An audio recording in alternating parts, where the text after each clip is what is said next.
नीले जंगल में एक हंसता मुस्कुराता हाथी सबको तंग कर रहा था, लेकिन किसी ने भी उसका कुछ नहीं बिगाड़ा। फिर एक दिन एक नन्ही सी चींटी ने ऐसी चुपचाप चाल चली कि सब कुछ बदल गया। आखिर चींटी ने क्या सोचा था और हाथी की सूंड में ऐसा क्या हुआ जिससे उसकी दुनिया ही हिल गई? यह जंगल की एक ऐसी कहानी है जिसमें ताकतवर कमजोर के सामने बेबस हो जाता है। नीले जंगल की सुबह बहुत प्यारी थी। हल्की हल्की धूप पत्तों से छनकर जमीन पर पड़ रही थी। चींटी अपने सिर पर चने का एक दाना रखे धीरे धीरे अपने घर की तरफ जा रही थी। वह थकी हुई थी लेकिन खुश थी। उसने मन में सोचा, आज बड़ी मुश्किल से एक दाना मिला है, लेकिन कोई बात नहीं, अब कुछ दिन खाने की चिंता नहीं करनी पड़ेगी। उसी समय रामू हाथी हंसता हुआ मजे से चलता हुआ वहां आ गया। वह बहुत खुश था और कह रहा था, वाह, आज की सुबह कितनी अच्छी है, बड़ा मजा आ रहा है। जैसे ही उसने चींटी को देखा, उसने उसका चने का दाना उठाया और अपने मुंह में डाल लिया। चींटी हैरान रह गई। वह कुछ नहीं बोली, बस दुख से हाथी को देखती रही। हाथी हंसा और कहने लगा कि चूंकि चींटी को दाना उठाने में मुश्किल हो रही थी, इसलिए उसने मदद के तौर पर दाना खा लिया। फिर वह जोर जोर से हंसता हुआ वहां से चला गया। चींटी गुस्से से दांत पीसती रही, लेकिन कुछ नहीं बोली। कुछ देर बाद एक पेड़ पर टीनू चिड़िया अपने बच्चे के साथ घोंसला बना रही थी। बच्चा एक डाली पर बैठा था और मां घोंसले के अंदर लकड़ी की एक छोटी टहनी रख रही थी। जब वह आखिरी टहनी घोंसले में रख चुकी तो खुश होकर बोली, बस अब हमारा नया घर बन गया है, आओ बेटा अंदर आकर बैठो।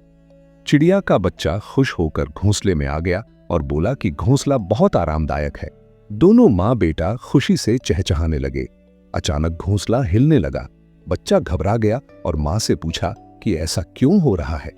चिड़िया ने बाहर देखा तो रामू हाथी अपनी सूंड पेड़ पर रगड़ रहा था।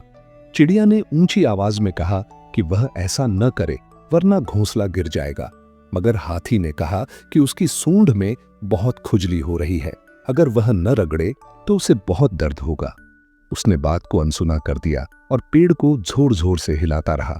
पेड़ हिलता रहा और घोंसला एक ओर हो गया। जैसे ही चिड़िया अपने बच्चे को बाहर निकालने लगी, घोंसला नीचे गिरकर टूट गया। चिड़िया परेशान हो गई और रामू हाथी हंसता हुआ चला गया।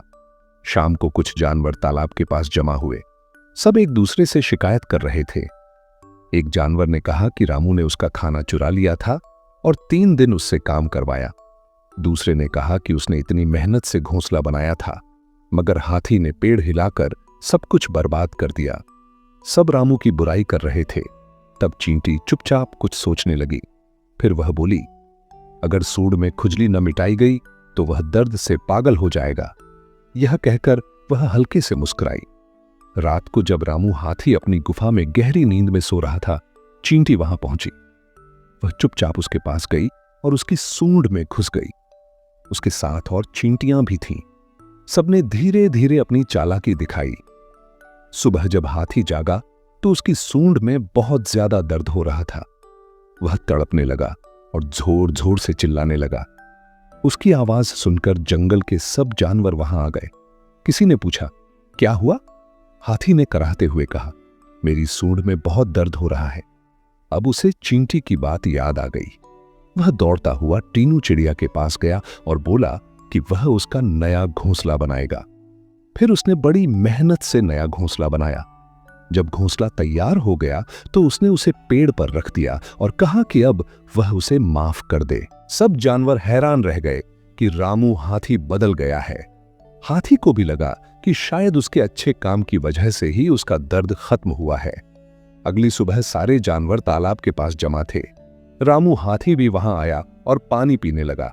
सब उससे खुशी से मिले और कहने लगे कि अब वह बहुत अच्छा हो गया है। रामू ने कहा कि वह अब बुरे काम नहीं करेगा, क्योंकि अच्छे काम करने से दिल को सुकून मिलता है। यह सुनकर सब जानवर चींटी की तरफ देखकर मुस्कुराने लगे। चींटी ने भी शरारत से एक आंख मारी। जंगल में एक बार फिर खुशी और शांति छा गई।